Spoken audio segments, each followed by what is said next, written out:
Welcome to That Makes Total Sense, a podcast dedicated to exploring God's generosity and justice.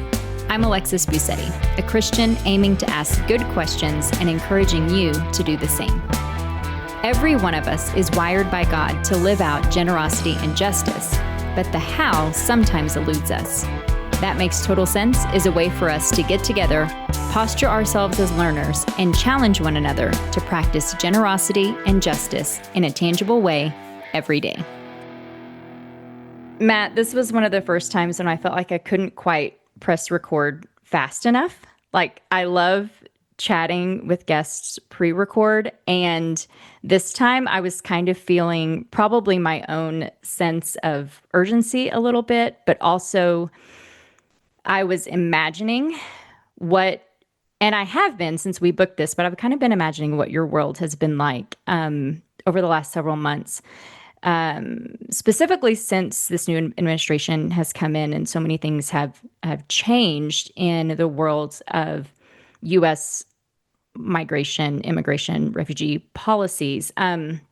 So I'm sitting here with Matthew Soerens, who's been on the podcast before. I'm so appreciative. This is the last in the series of our IVP Pax series, and we're going to talk about migration today. As a reminder, the Bible study that Dorcas and I were so grateful to help put together is called Migration: Experiencing God's Care for Immigrants. And Matt, that subtitle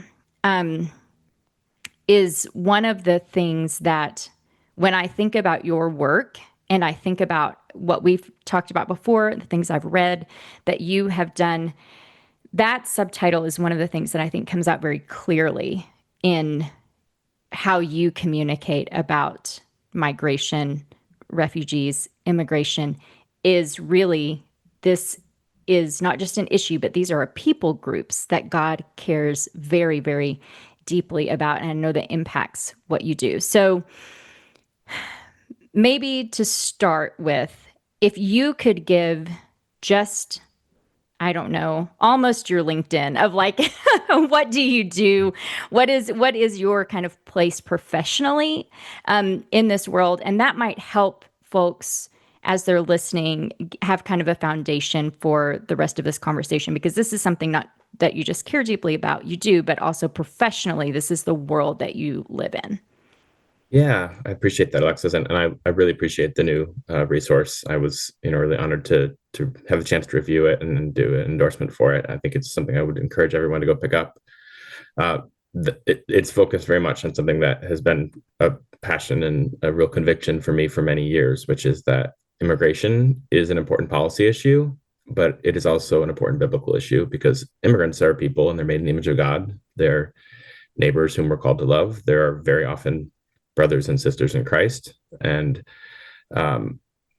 so that's very important to me personally. It's also very much at the center of my professional responsibilities. So I lead the advocacy and policy team at World Relief, which is a global Christian humanitarian organization that's been around for about 80 years. And World Relief's mission is to boldly engage the world's greatest crises in partnership with the church. And we've engaged lots of different crises over our 8 decades of existence. But we actually started with a displacement crisis in Europe at the end of World War II, and displacement has really been the primary crisis that we're focused on. So migration, people who've been forced to leave their homes. And that's true in the work that we do in the Democratic Republic of Congo and Sudan and South Sudan and Ukraine and Haiti. It's also true in the United States, where historically we've been one of 10 refugee resettlement agencies that partners with the U.S. State Department. And again, right, because of our mission with many, many local churches to welcome refugees as they rebuild their lives in the United States, and many other immigrants who have different legal statuses as well. We can get into kind of the complexities of legal status. But I started my role at World Relief kind of in direct service, working as a legal service provider on our legal services team. Actually, that's not even true. I started as an intern with one of our programs in Central America 20 plus years ago at this point. But then I joined our staff on our legal services team in the Chicagoland area. And then after a few years in that direct service role, I transitioned to a role focused primarily on public policy, and really not just government relations. So that's a part of the team that I lead. And I have amazing colleagues in DC who are, up to their neck and past it in changes in governmental policy. But because our mission is really focused on partnering with the church, it's also really advocating to the church and with the church for people who we believe from a biblical and theological and missiological perspective are close to God's heart. And there's churches that get that and that are amazing and that do amazing thing. And we've seen some of that even in really unique ways in the last 9 to 10 months. And there's also a lot of churches who I think sort of stay away from this issue because it is viewed as a political issue. And even though I care about the policies, I worry that sometimes we start with the policy and the political questions and we skip over the how do I interact with my immigrant neighbor questions. And so a lot of my job is starting there and inviting local churches, denominations, Christian colleges, and ministries to think about issues of refugees, asylum, immigration, borders from a distinctly Christian perspective, and then to apply that. And of course, given the changes in public policy in the United States, particularly around immigration for those who are already here and those seeking to come here, but also the way our international foreign assistance programs have been restricted that have a profound impact on displaced people overseas and on those who might have been stable but suddenly are not stable and are potentially to be in the likelihood of being displaced. It's been a very difficult and busy 10 months, and I'm happy to talk about that. But also, again, we've also seen God's provision in some really beautiful ways, and I think those biblical truths that of God, to quote Psalm 146, loves the foreigner and sustains the orphan and the widow, and frustrates the ways of the wicked. I haven't seen the wicked frustrated in every way that I'd like to, but I do see discrete moments where that's true, and that's something that we have seen God provide in some really beautiful ways as well. Yeah, thanks for that background, Matt. There are so many questions, so many places that my mind is going that I want to go. But maybe one place where I might start is in your work with Christians. Let's talk about these last 10 months particularly. And I'll give an example from even what you just shared. I knew that the work of World Relief specifically was going to be impacted when the funding changed at the beginning of the year, at the beginning of this administration. One thing I didn't think about necessarily was how the populations impacted overseas included many displaced populations, like that was one of the main causes of their vulnerability was their displacement. I hadn't really thought of that. So even in just what you shared just now, I'm like, oh, that's drawing my attention to something included in this topic that where I realized kind of holistically this was a problem. I kind of didn't realize that specific population, what was causing some of that vulnerability. What I'm wondering is, what has been some of the things that you might have heard from other Christians when you talk to them, when your team talks to them and they say, oh, just like me, I didn't realize kind of that was what was happening right now, or that this was the way that these policies or whatever it is are impacting certain people groups. What are you hearing from folks? Yeah. I mean, I immediately think of about a dozen sort of things that we're hearing, but Great. I'll mention three to try to stay coherent. First is maybe that international point. I mean, I think a lot of people are aware that in the first several days of the new administration, there was this stop work order for the United States Agency for International Development, USAID, which is has historically been the way that the US government provides foreign assistance for the most part.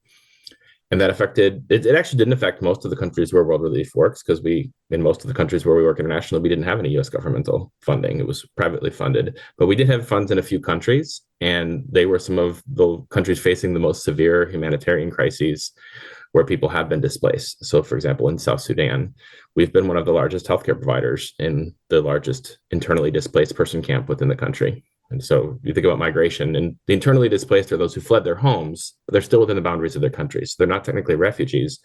There's actually far more internally displaced people in the world today than there are refugees. Sometimes internally displaced people, when the situation becomes sufficiently severe, become refugees, because usually the first place you flee to is a neighboring community or a place where you'll be safe within your country, because people don't want to leave home. They want to stay as close as they can.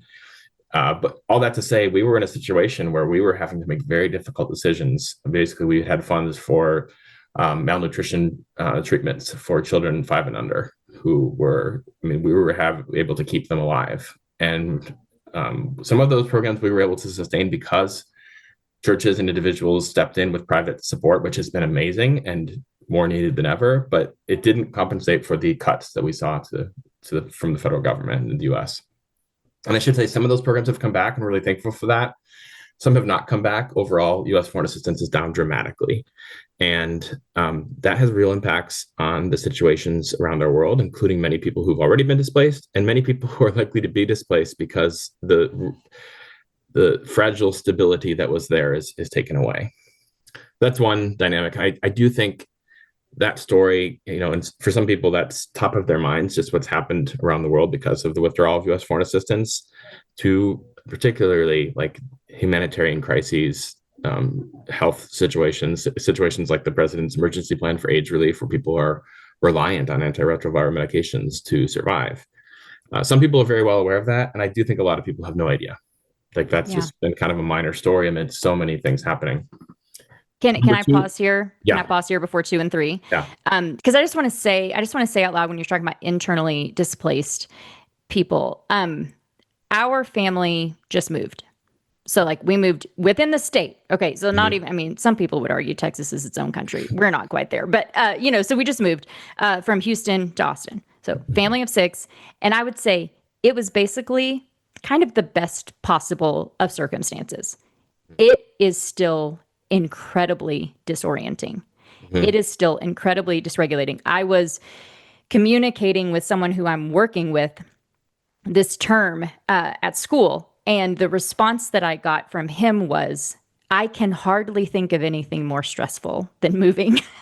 And there are things more stressful. Of course, there are, life losses and gains, all these things. There are things. But just moving is incredibly stressful. Moving when you are the one with the choice, moving when you are the one with the agency, moving when you have resource, moving, all of these things. It is incredibly disruptive.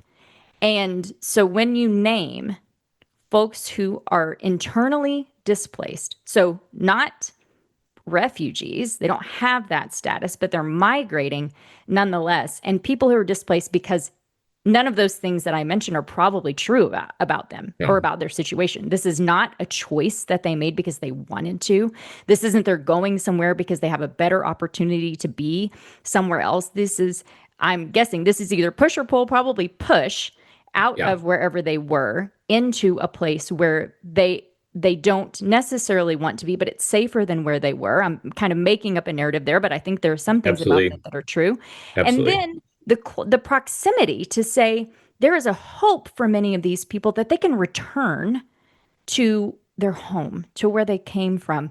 And I just kind of want to name that because I think that as I'm hearing you, it is, I have to pause. It's good for me to pause sometimes and think like the to try and gain some empathy for that, which is easier for me to do now than it was 6 months ago. Like I said, just having gone through it, and Yeah, this is a situation that I recognize is entirely different in many ways, but still disruptive and stressful. And so the folks that you're naming of like they're vulnerable, you know, their kids are at mm-hmm. risk of death because there's not enough food, affordable food where they are, and they're extremely vulnerable. And there are folks who, like you, have been practicing these things, and now you're having to figure out where is this next thing going to come from for these kids. So I won't interrupt you every single time, but I just was like that to me, this internally displaced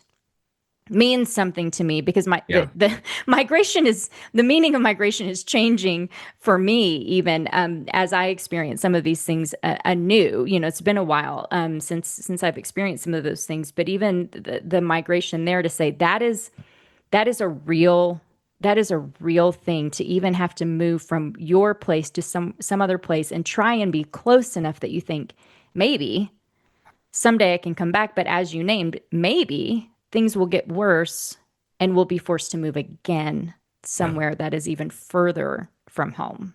And if some other country will let you cross the border, If find that's right. safety. That's right. That's right. Yeah, in some ways, internally displaced people. And again, this is not like I can resonate with your experience of moving. My wife and I moved 10 years ago and decided we'll never move again because Exactly. all our marriage could sustain was one move.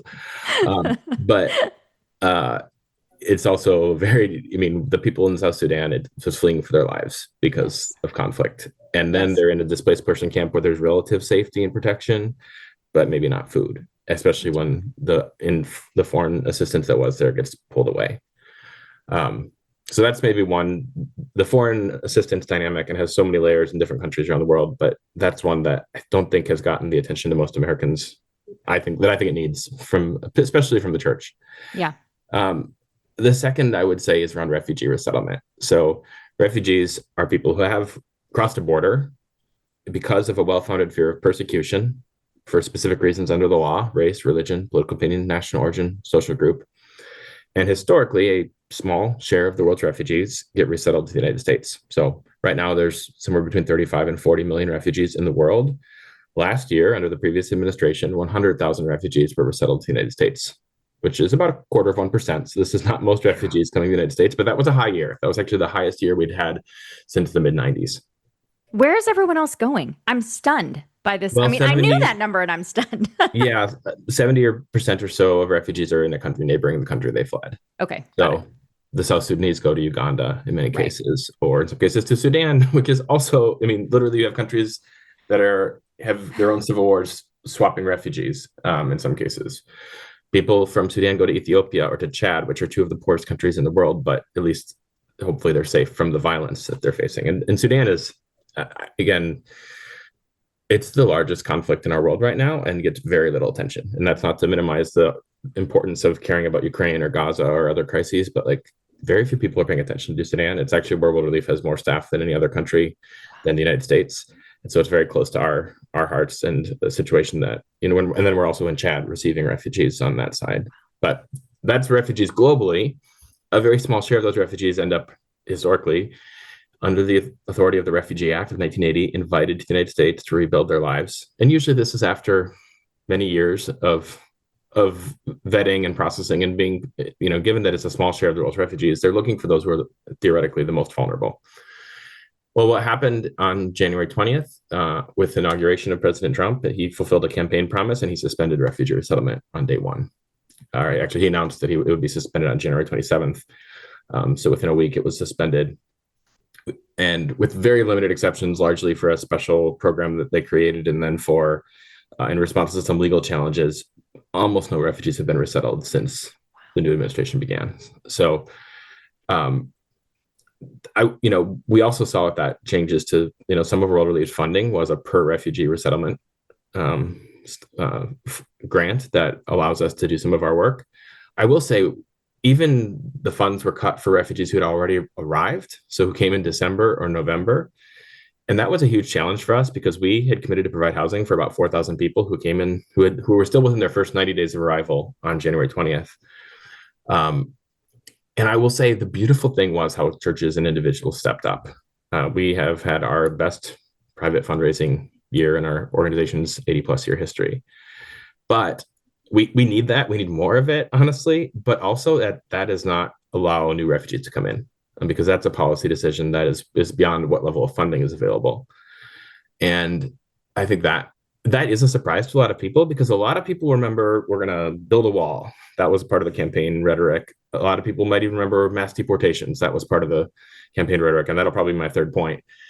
But you had to listen really carefully during the campaign to hear we're going to suspend refugee resettlement. I think the president then, as a candidate, only said it once or twice. Like, he did say it, but it wasn't like the repeated refrain of the campaign. And I encounter people at churches who care a lot about refugees who have no idea that refugee resettlement is suspended right now. And I want to give the benefit of the doubt to the administration. I hope that they're assessing this suspension, which is what the original executive order said. And at some point we'll announce that it will reopen. And I hope when they do so that it will prioritize people who have genuinely fled a well-founded fear of persecution on account of their race, their religion, their political opinion, their national origin, or their social group, the way that the law suggests. I think for Christians in particular, it's sometimes shocking to realize that, all of those 5 grounds matter, whether you're persecuted for your faith or your opinion, political opinion, or your race.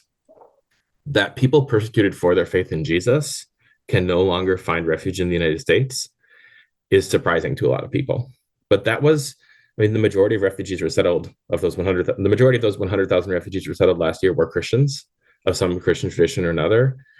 About 30,000 of them were actually Christians from the 50 countries where Open Doors says that Christians face the most severe persecution in the world. So these are people whom we could presume are persecuted on account of their faith in Jesus. And I know lots of those people, Iranian Christians and Burmese Christians, Iraqi and Syrian Christians. And it is really upsetting and devastating to then see that those people at this point can't access resettlement. And when American Christians, especially evangelicals, I think Catholics as well, for whom the persecuted church is a really high value, and you hear the president kind of at least giving lip service to this because he knows that this is a high value for a lot of Christians who supported him. When they understand that actually we've closed the door on those people, they're disillusioned. If they believe me, sometimes they don't believe it. But this is not it's not an opinion. Like the president ordered the suspension of refugee resettlement. That's just a fact, and it has not yet been reopened, with the exceptions that I noted in terms of this in very limited ways. So that's, I think, the second thing, and that's something we continue to advocate on, and really trying to make that point of, if you care about the persecuted church, and again, we care about people who are persecuted for other reasons as well. We care about people who are Muslims persecuted for their faith, like the Rohingya out of Burma, or the Uyghurs in China, or other religious minorities like Yazidis or Zoroastrians or others from Iran. But it turns out most people persecuted for their faith in this world happen to be fellow Christians. And that it seems like that could be a commonality where we could say, hey, what if we had a program that really protected people persecuted for their faith? The third thing that I think a lot of Christians don't realize or are surprised when they hear goes to that question of mass deportation, because a lot of the rhetoric has been, we're going to detain and deport violent criminals, the worst of the worst.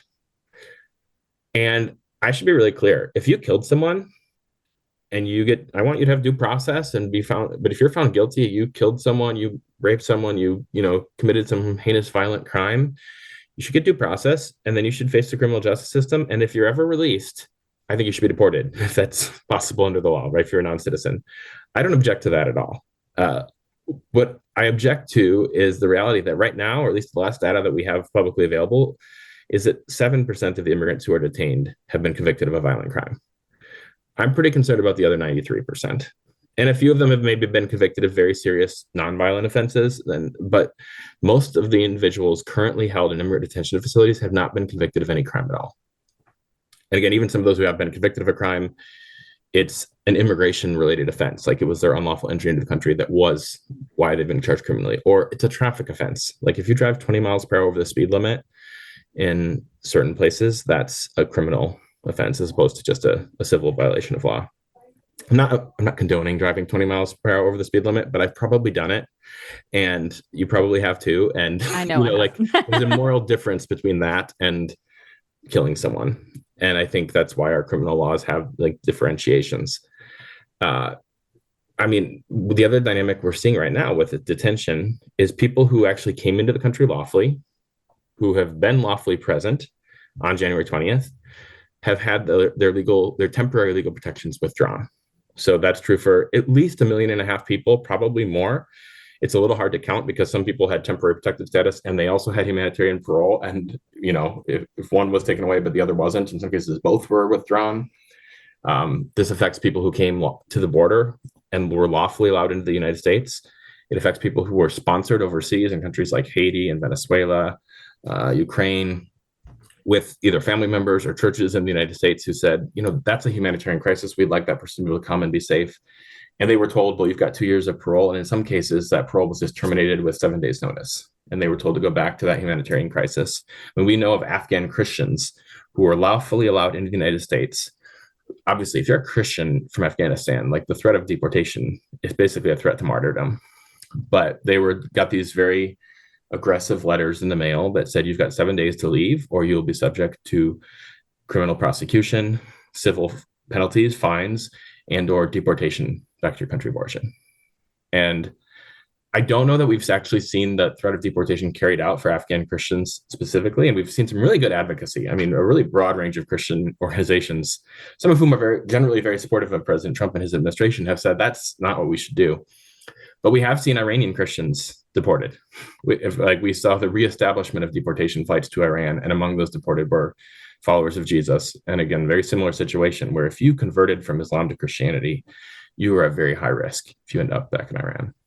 Now, those are not the only cases we're concerned about. I'm also concerned about the Spanish speakers in my church who came in 30 years ago, who did enter the country unlawfully, uh, and they would acknowledge that they would be thrilled to pay some sort of a fine as some sort of a restitution for their violation of a law. And that's the sort of policy that World Relief has supported, going back to when it was George Bush's proposal, when it was Barack Obama's proposal. There's legislation now with both Republican and Democratic co-sponsors in the House of Representatives called the Dignity Act that would look at people in that situation who came into the country unlawfully or who overstayed a temporary visa, and they would be able to make things right for that violation of law, which is a violation of law, but also does not require malicious intent. In fact, it's often motivated by an intention to care for your family, to flee persecution or other harm. They'd be able to pay a fine and make things right and have legal status. We think that would be such a better solution. And actually, that would be a net fiscal win for the U.S. government because people would be paying fines instead of right now in the budget reconciliation bill, the so-called One Big Beautiful Bill that passed last July. The Congress appropriated, and the president now has access to $45 billion for immigrant detention. Just detention, not including another $30 billion for ICE operations, not including another $70 billion or so for border protections.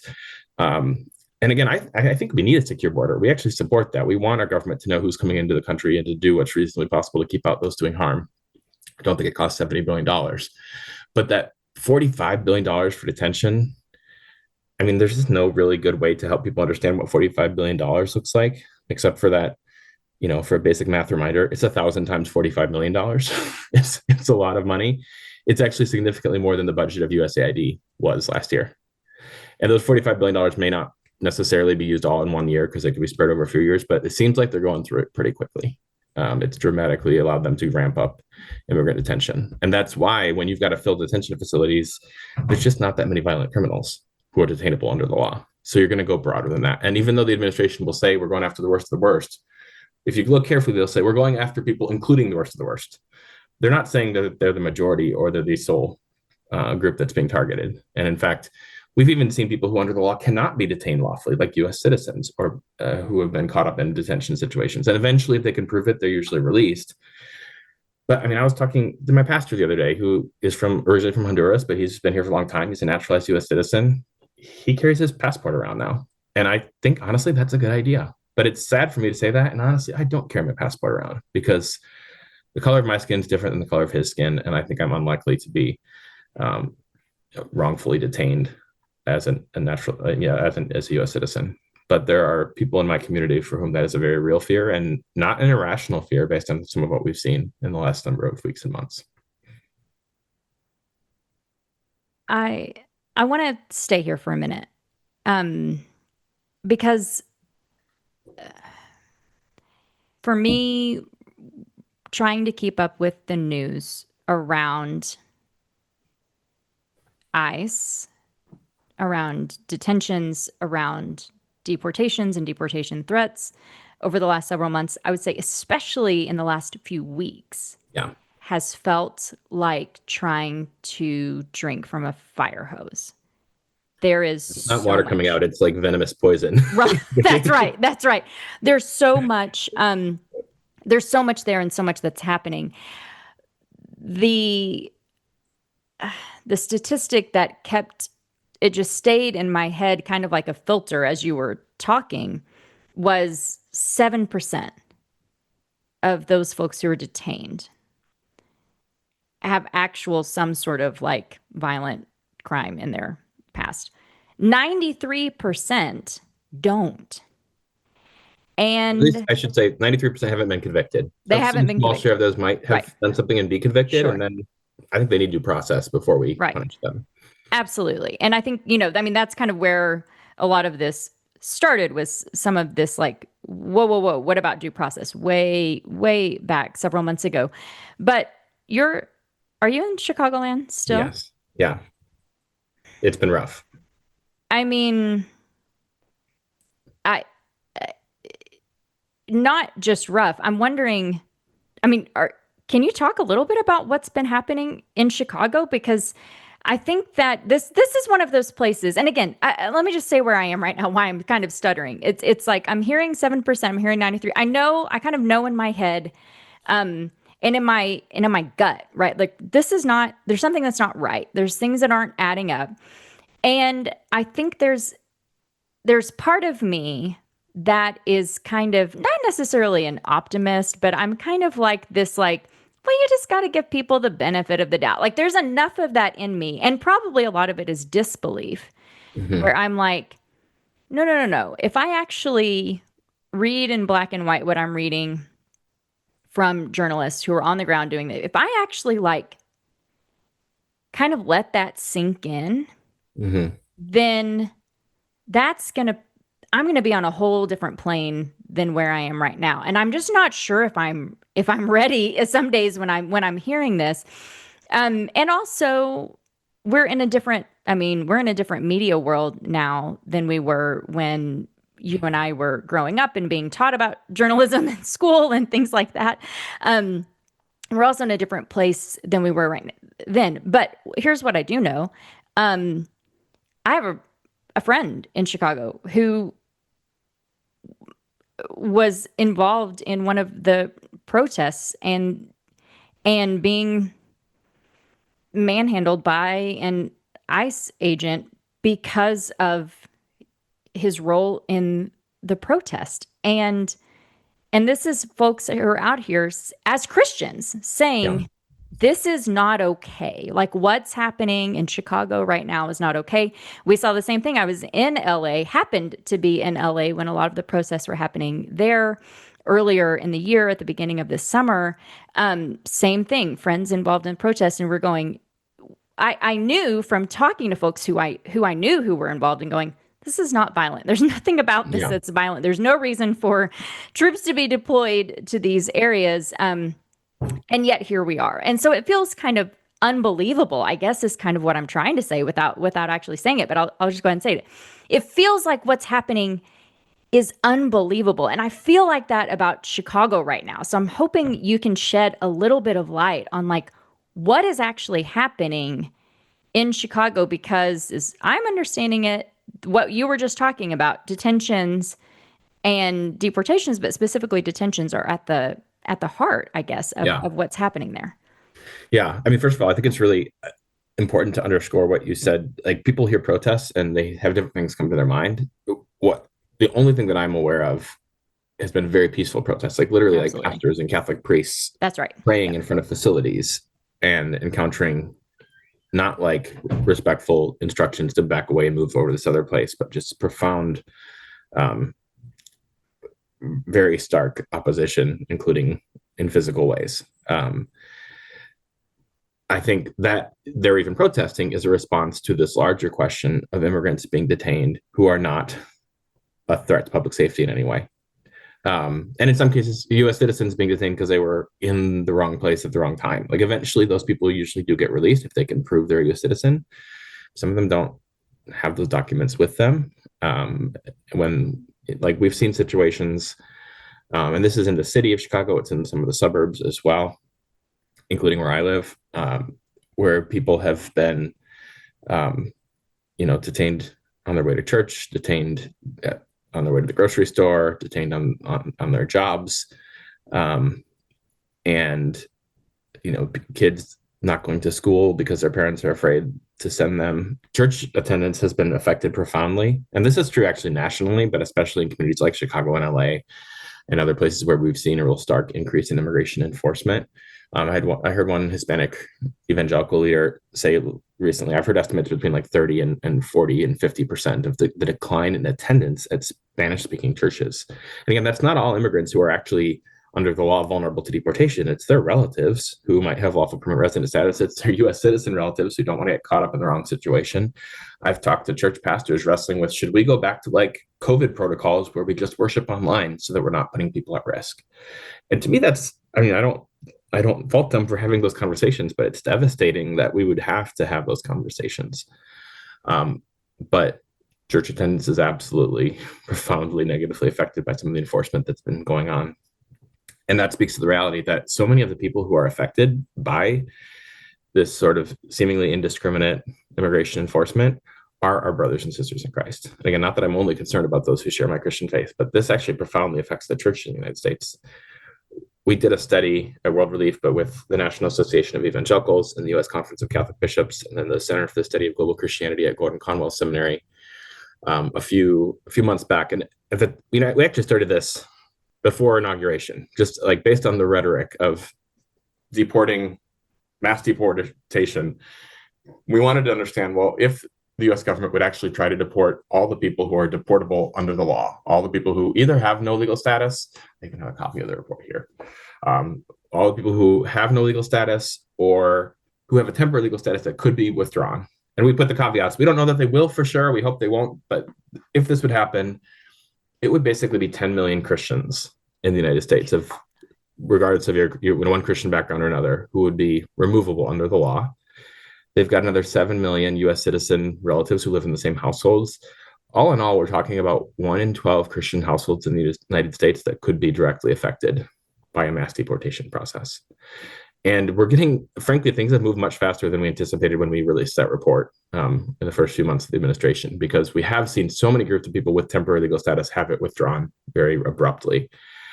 And we've seen a lot more resources than I anticipated would be possible. Those $45 billion for detention, that was kind of the primary limiting factor in January. You can't actually deport all these people because where are you going to put them while you process them? There's only detention capacity for maybe 40,000 people, but you add $45 billion because it used to be $3.4 billion. Like, that's just an incredible increase. It creates a lot more capacity for detaining people. And that's also more resources for ICE officers using resources for Border Patrol. We didn't used to see the Border Patrol in Chicago. Like, I interacted with Border Patrol, which, by the way, I think is an important function of the U.S. government. I affirm that. I interact with them regularly at the border, but now we have them in Chicago because, frankly, they're bored at the border and they're reallocating their resources to places like Chicago and Los Angeles. And 1 in 12 Christian households stands to be affected. And I've talked to people, they think, I don't think it's 1 in 12 in my church. And I'm sure that's true for a lot of your listeners. It's not 1 in 12 in your church because it's probably 1 in 3 or 1 in 4 in my church, which is a Spanish-speaking church. And yet, from a theological perspective, if we believe 1 Corinthians 12, if we believe that when one part of the body suffers, every part suffers with it because there's one body, this is not just an issue of concern for Spanish-speaking churches or Farsi-speaking churches or Korean-speaking churches or those who have a lot of immigrants within their congregations. It is an issue that is affecting the church overall. And I'm also not, I don't want to speak on behalf of the National Association of Evangelicals, the U.S. Conference of Catholic Bishops. I don't think anyone is taking the position that no one should ever be deported. Again, there are people who I think that's a good public policy who have sort of lost their privilege. They have done something that means they need to be removed from the country. Our concern is the vast majority of people who have been abiding by the law, who have not proven in any way to be a public safety threat. And even those who maybe did break a law once in coming into the country unlawfully or overstaying a visa, but for whom there could be a better consequence under the law than disrupting them from their families. I mean, there's 4 to 5 million U.S. citizen minor children in this country who stand to lose at least one parent. And nobody has like a plan for that. There's not like a foster care plan for 4 to 5 million children. And some of those kids will go with their parents to their parents' country of origin. A lot of them will stay with the one parent left behind. So you'll have a lot of single parent households, which, sometimes is just what it has to be. But it's really heartbreaking when our government is creating kids growing up without their dad, without their mom, when they're a good parent who loves them, who wants to be with them. It creates incredible economic challenges, obviously, as well. And here's what I will say. I don't think, we're not a partisan organization at World Relief. I'm not here to tell you vote for Donald Trump, vote for Kamala Harris or anyone else. I encounter people every day who voted for both of those candidates and people who couldn't vote for either of them, who voted for somebody else, or who stayed home and didn't vote for anyone. Among Christians, I actually do not think this is a popular policy. There's some people who don't realize what's happening, and there's others who realize what's happening and saying, well, I wanted the price of eggs to go down, or I wanted a different foreign policy, or I'm concerned about unborn children. And all those things are, legitimate and important. And yet this is not what they wanted. And maybe it was immigration. They wanted a secure border. I want a secure border as well. I mean, I was critical of the Biden administration for some of the ways that they operated at the border.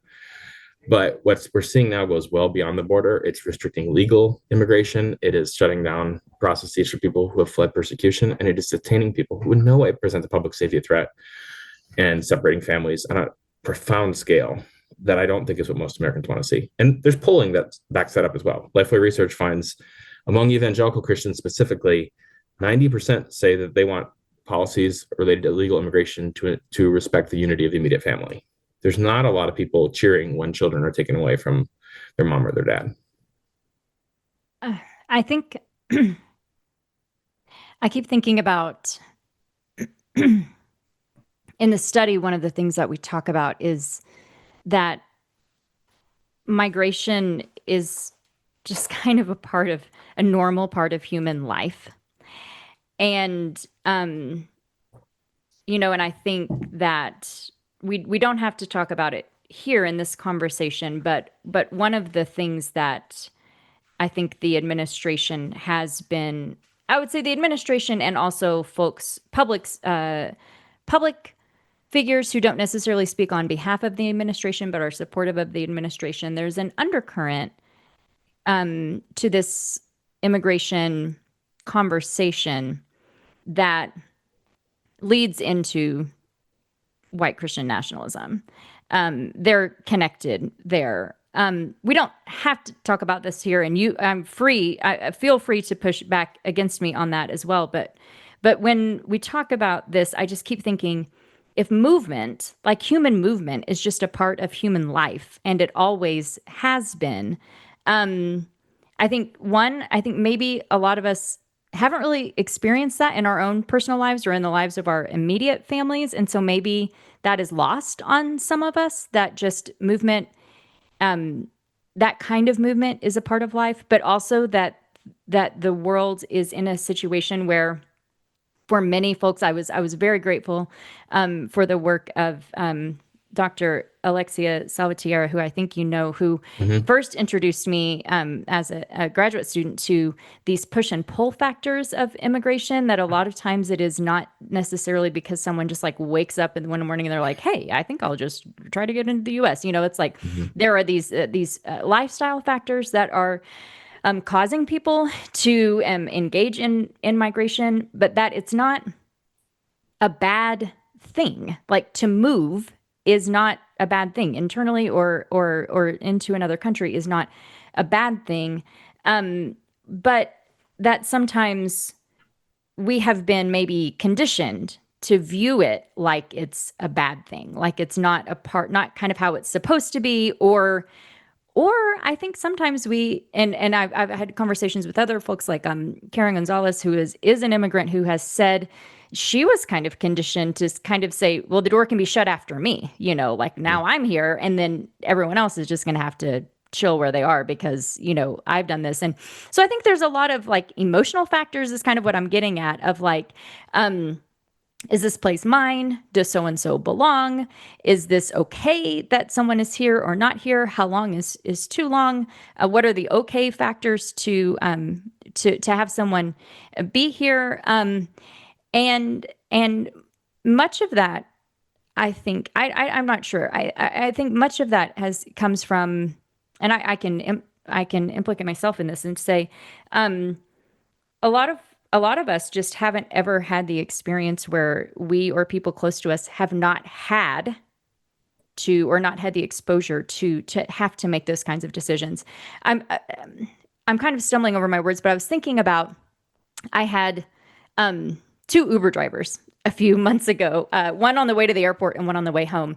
And I am not the check the box for a quiet ride person. So we'll chat with my Uber drivers. And one of them shared that while he and his wife and his children were all citizens, they were all born actually, he and his wife were born and met in a South American country and Central American country. And his children, who were teenagers, were born here in the US. And that his neighbor, who was his family, there's a family that he was neighbors with, the husband of that family had been deported just a few weeks before. Mm. And that they all kind of knew like you were saying, they were feeling the threat, they were understanding what was happening. But before he was deported, his family had made the decision. This my Uber driver's family had made the decision for his wife and two teenage kids to move back Mhm. to the country where they were from, even though it was politically dangerous, Mhm. even though the economy was not good, even though his children were not born there. I don't even know if they had visited. Thankfully, they did speak the language because they spoke the language at home. But his wife and his children self deported, even though they were all citizens, because they were fearful. And they kind of just took their own agency. I would say not everyone has the resource or the desire to do that, but they made that choice as a family. And he stayed because the economics were better if he Mhm. were to stay. So he stayed. He has like a regular job and he drives Uber so that he can support his family in their home country. And their fears were reaffirmed by the deportation of their neighbor, Yeah. whose family was also separated. But in that case, they did not make the choice for that to Mhm. happen. That happened without their agency. And so that makes a huge difference in how in the aftermath of that separation when you are doing it because it's a choice that you've made versus you're doing it because it's something that's happened to you. And I felt devastated by that. But just this simple random Uber driver was one of those things for me where I was like, it really helped humanize this whole situation that we're in right now. That I'm talking to someone who's my neighbor. We were Mhm. both living in Houston. Um, and he and his actual physical neighbor, both of these families were being affected by what was happening right now. It wasn't just a news story. In fact, Yeah. their stories didn't make the news. Mhm. Yeah. Most And stories don't make the news. right, right. And so anyway, so there's I don't know that there's a real question there. I think it just part of me, part of this strikes me to say I think we've I think we've gotten lost somehow in even how we think about human movement and how we think about how to care for people who are moving or who have moved. Um, and and in the US, unfortunately, a lot of the political rhetoric that I am hearing, again, not necessarily straight from the administration, but also folks who are maybe not speaking on behalf, but or who are supporters who are kind of making blanket statements Mhm. involving this immigration of like who belongs here and who doesn't belong here. And that feels something that is strikingly counter to how Christians ought to think about our neighbors, how we ought to think about migration. I'm curious if you have thoughts on that or if that feels, I don't know how that feels for you. Yeah. No, I mean, I that triggers lots of thoughts. I don't know which direction to go in. One thing I would say, I mean, you mentioned kind of the push and pull factors, which Dr. Salvatierra, who's a brilliant scholar and a friend, and you know many other scholars have sort of used that way to think about the reasons that people migrate. So push factors are the bad things in your country of origin that make you decide to leave: hunger, poverty, persecution, corruption, a natural disaster, you know, like, and often more than one of those, and you know they layer on top of each other. The pull factors are basically what determines where you go to. Like if you have to leave, or if you decide maybe I should leave, well, where am I going to go? What's going to pull me in? It's usually the opposite of those things. It's prosperity, or at least opportunity. It is freedom, religious freedom, freedom of speech, political freedoms, economic freedoms. It is safety, a place where you can generally be safe. And often when we talk about immigration, we have this idea of like people come to the United States because of the American dream. And that's always been a little bit simplistic, but there is something there. Like this country has a lot going for it. It's never been a perfect country. I don't think it is like the new Israel that, you know, to get away from sort of that Christian nationalist sort of motif. I'm not saying that at all, but there's a lot to be grateful about the United States of America and our Constitution and the way that we are set up, that we do offer religious freedom, that we do have political freedoms, that we are generally safe. And and all sorts of opportunity, like in terms of economics. And that is what has drawn immigrants specifically to the United States more than to any other country in this world. I think, first of all, it's really important to know that very, very rarely do people start thinking of the American dream, and that's why they start to migrate. It usually starts with a nightmare somewhere else. It usually starts with, like, I cannot stay here. There's a British Somali poet who says, no one leaves home unless home is the mouth of a shark. And that, I think, it just speaks to the, like, people would prefer to stay in their homes, but it is not always possible. And some of those reasons that push people out will qualify them for refugee status or qualify for them for asylum. Some of them won't. Like, if you're fleeing an empty belly for your child, if that was not a direct consequence of an intentional effort to persecute you because of your race, your religion, your political opinion, or one of the other reasons under your law, you're not going to qualify for asylum. But it's still really rational and human that something is pushing you to go somewhere else. And sometimes the first place you go is a city in your own country or a different part of the country. And sometimes people say, you know what, I'm still not safe, or I still can't feed my family, or et cetera, et cetera. And then the pull factors are the American dream, those factors of, maybe there's opportunity, maybe there's safety. One thing that I'm really concerned about right now is and this connects to the story you shared of your Uber driver and his neighbor who made the decision to self-deport, even as American citizens. That's actually happening quite a lot. And what I actually think that speaks to is we're losing the American dream, that people don't want to be in this country. Not entirely, and I'm hopeful we can reclaim it. But that's, to me, the sad, it's just a profoundly sad commentary that people don't think that there is hope for them to thrive in the United States of America because of the color of their skin, because of their country of origin, even if they've gone through the right process and are lawfully present.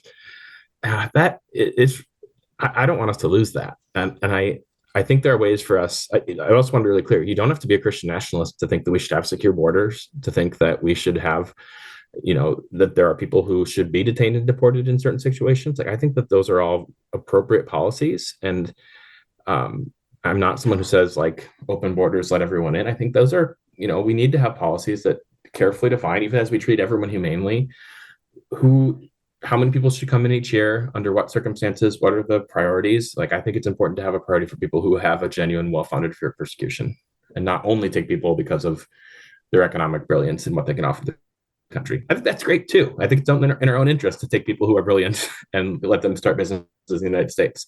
But I think it's, those are fair and conversations to have. I don't think that there's like one biblical Christian response to those questions.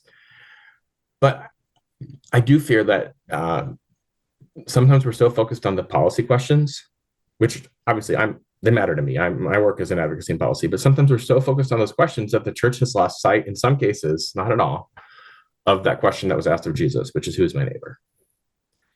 And then we forget to treat people in the way that God tells us to treat people, as neighbors who we're called to love. And if there's any, like, lack of clarity on who your neighbor is, the example Jesus gave us in Luke chapter 10 was a vulnerable stranger, traveler of a different ethnicity and a different religion who was in need.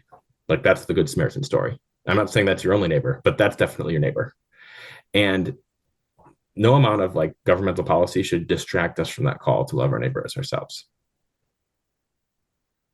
Say what you said again. Jesus' answer, the vulnerable stranger who in Luke 10. I mean, Jesus's example of what it looks like to love your neighbor was a man who cared for a vulnerable stranger, traveler of a different ethnicity, different religion, who was in need. I don't think that's an all-inclusive identification of who our neighbor is. Probably lots of other people as well. But the effort from some Christians to explicitly exclude that category of people from who we're supposed to love does not make any sense when you read Luke chapter 10. Or frankly, if you read Leviticus 19, where we're told to love your neighbors yourself, and then a few verses later, we're told, when foreigners reside within your land, you shall not mistreat them. The foreigners residing among you shall be to you as your native born. You shall love them as yourselves. And again, that was for Israel. That wasn't for the United States of America. But there is a principle there, and it's actually rooted in the character of God. We see this in Deuteronomy 10. We see it elsewhere. We are called to love those people because God loves them, and we are called to emulate him. And how that gets translated to how we encourage our democratic form of government to create immigration policies is a good, prudential discussion. But how we treat our actual neighbors, there's not actually a lot of room for debate there. I think it is, as you said, this is in the character of God, and we are to emulate him. When God is telling the children of Israel, a lot of times, as you recall, he was telling them, because you were also strangers, Yep. so you ought to do this. And even though, as I was mentioning earlier, many of us haven't been strangers, but we do like to live by the golden rule. And so we can imagine ourselves as strangers. And I think that would do us a lot of good to imagine ourselves as strangers and say, we may not be in the place of Israel where we have been strangers. So we have to remember what it was like and treat others the way that we would want to be treated if we were in that situation. We may not be able to remember like Israel, but we can imagine.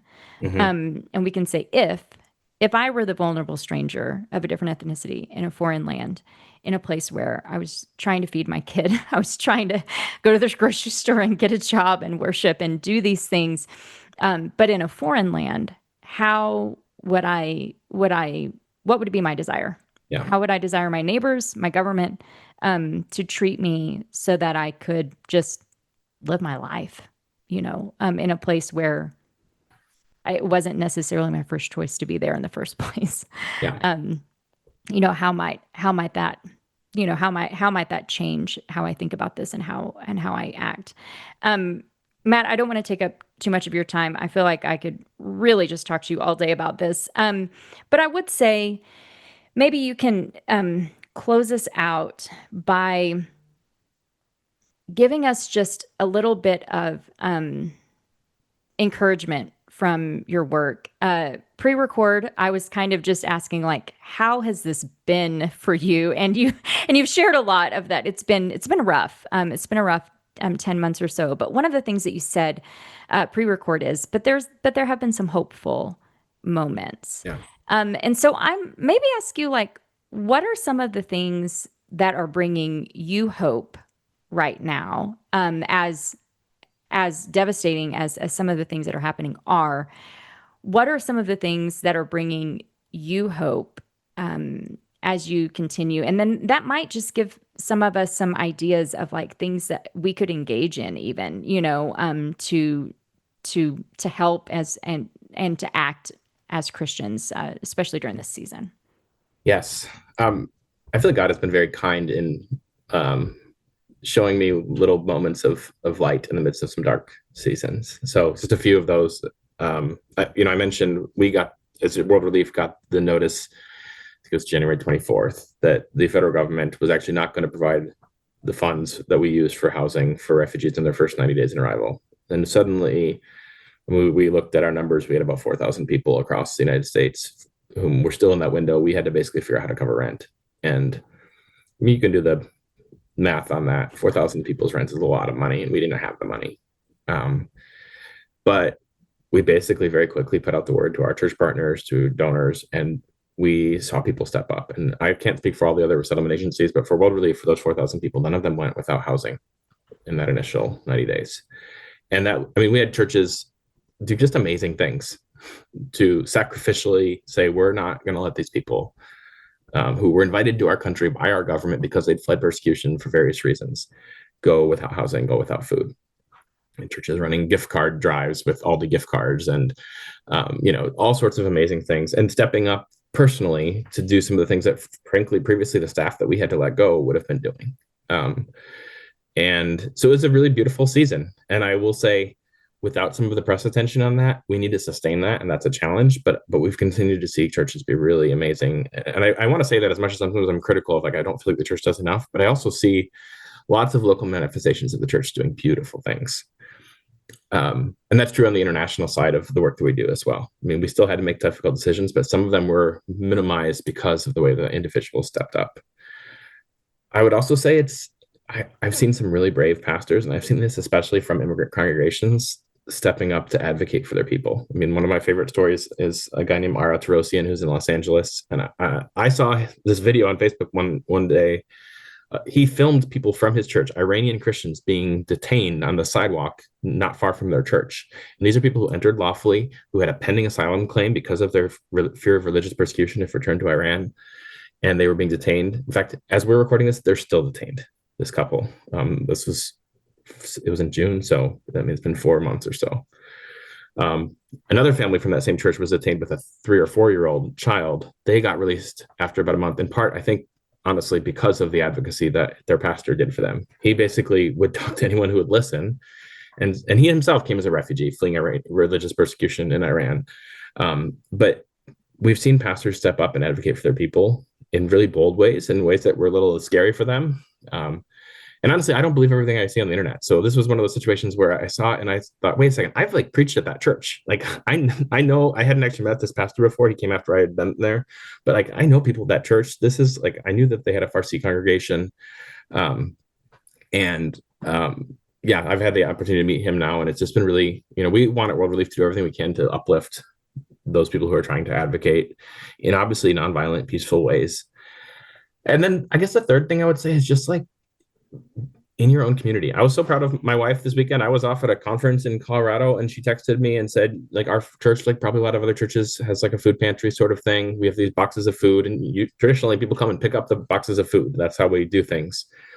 Well, she put up a note on like the moms group for our neighborhood and said, if there's anybody out there who's like a little nervous to come get food but needs food, let me know. And she said immediately she had just, I mean, we live in an immigrant community. There was a lot of people, given what's happening in the Chicagoland area, who said, that's like, yeah, could you please bring me a box of food? So she spent Saturday driving around our minivan, dropping off boxes of food with total strangers who are afraid to go to the grocery store right now. And, I think there's all sorts of those opportunities to just let your immigrant neighbors know that you're glad they're here, because that's not the message that they're receiving from a lot of our society right now. Not in like a weird way, but just, be kind to people, and look for those opportunities to advocate as well. I think people are a little bit burnt out on advocacy. They've like, I already sent the letter to, the email to Congress. I made the phone call, and I know that it can feel like, well, that isn't working, but I also have seen it work. In fact, this year we saw an effort to cut hundreds of millions of dollars for the president's emergency plan for AIDS relief. And then we saw a lot of people advocate. I mean, literally like Amy Grant, who was like an essential part of my Christmas celebration, was like on the phone to her Tennessee senator saying, respectfully, we don't want you to cut those funds. Evangelical Christians have been about PEPFAR since George Bush started it in 2003. And we care about human life. And we saw enough advocacy, and there was enough senators. Senator Collins out of Maine kind of led the charge. I don't even know who was all with her. I just know they didn't have the votes. And so the administration backed off on that effort to rescind those PEPFAR funds. It does actually make a difference when it's loud and respectful and like, but like, I saw that in the first Trump administration around family separation, taking little children from their parents at the border. It's actually profoundly unpopular policy among Democrats, but also unpopular with most Republicans, among evangelical Christians and Catholics, and pretty much every subgroup you polled, it was majority not supported. And even some very vocal supporters of President Trump at the time didn't want to support that policy. They were saying this is not good. And I was on Capitol Hill in June of 2018. I mean, I only heard one side of the conversation, but I would hear the interns in the congressional offices picking up the phone and saying, oh no, my boss is definitely against tearing away children from their mothers. And within a few days, we saw that policy shift. The president signed an executive order undoing that policy. And that was after, I will tell you, for about a month or so, I was aware of this policy and hitting my head up against the wall with, why does people not care about this? But it hadn't like hit the news. It hadn't been, I was aware of it. I had friends working with unaccompanied children, with Christian ministries, who were saying there's this weird thing happening where we're getting all these little kids and they're saying they were taken from their parents. Is that possible? Like, could that be happening? And it was happening. And eventually it kind of became public and became a big news story. And when people became aware, they didn't want it. And their advocacy actually changed the policy. Now, that's probably the only like advocacy win I can remember the first Trump administration related to immigration. There were some other policies that we didn't see reversed. But I do know that it does work when enough people make those phone calls. And we've got resources for that at the World Relief website, worldrelief.org. Click on the advocate link. Again, giving is an important way to contribute right now. I can't tell you how urgent that is for World Relief and for other ministries and caring for immigrants and for those around the world who are in vulnerable situations. And then prayer. I mean, that sounds like kind of a trite Christian thing, but I'm really convicted that, we're called to be faithful in prayer and pray. I pray for certain people in the Trump administration to encounter Jesus and have radical transformations, sort of Saul to Paul, road to Damascus sort of movements that lead them to repentance and to change and to back off of really, really harmful policies. Yeah. Thank you so much, Matt. I mean, this has been great. And as you were talking about in the first Trump administration about the separation of children from their families. I am feeling a little bit right now, kind of how you described some, like, could this actually be happening? And some of the things that are happening right now, those are some of the questions I think I alluded to earlier that I'm kind of like, could this actually be happening? And so I'm really grateful for your work because that, like I said, like you just said, awareness is a huge part of this. Like if we don't know what's happening, then we are unable to advocate. We're unable to kind of, to figure that out. And so I'm just so incredibly grateful for your work and the work of World Relief to help us become aware of what is happening, to be on the front lines. Advocating even when you're tired of advocating and working even when you're tired from the work because as you know it matters greatly, and I'm so appreciative of you to help us help us do what we can do in our own contexts. I also want to mention your book and the conversation that we had before that you wrote with Jenny Yang, Welcoming the Stranger. A lot of the things that we talked about, not necessarily policy specific things, but just some of the biblical things that we talked about are in that book. And so it is, along with this study, a great resource for churches, for individuals, for small groups. I read it in class with Dr. Salvatierra, and it was great in that context as well. But it just shines a different kind of light sometimes that we don't necessarily hear from the pulpit, or and it's several years old, I think. But Yeah, first edition was 2009, so yeah, it's so it's the but one you get now is it was 2018, but still. excellent resource nonetheless, because the things that you talk about in that are the timeless truths that don't Bible's not changed a change. bit. Right. Yeah. That don't change. So I'll put the link for where folks can grab that in the show notes as well. And anyway, thank you again so much for being with me, for spending this time, especially in this season for you. Yeah, and just all the blessings for you and your team as you continue to work. Great, Alexis. Thank you so much. I appreciate it. And thanks for the new resource. We're excited about it. The links for all the resources mentioned in today's episode can be found in the show notes. Music and podcast production by Seth Busetti. Be sure to give us a review on iTunes and subscribe at your favorite podcast listening app. You can also visit us at thatmaketotalsense.com.